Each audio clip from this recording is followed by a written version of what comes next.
Welcome to Blizzard Fire. We hope this video helps fire up your solution. In this video, I will show how to make lemon sorbet in a Ninja Creami.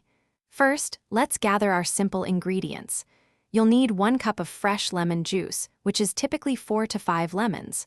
Also, have 1 cup of granulated sugar and 2 cups of water ready.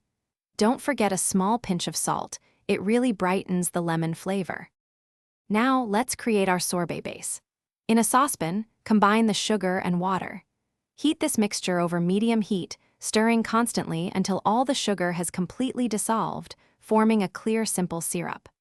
Remove it from the heat, then stir in your fresh lemon juice and the pinch of salt.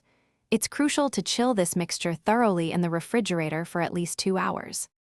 Once your base is perfectly chilled, pour it into a Ninja Creami pint container, filling only to the max line.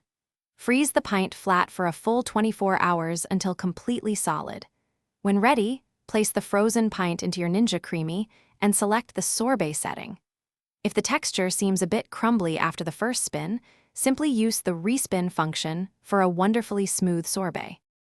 Your homemade lemon sorbet is now ready to enjoy. Serve it immediately for that perfect, refreshing burst of flavor. If you have any leftovers, simply store them in an airtight container in your freezer. This recipe makes about 4 generous servings. Also, be sure to check the description below for a link to those fantastic leak-proof meal prep containers and other great deals. They're super handy. Thanks for watching. If you found this helpful, don't forget to like and subscribe.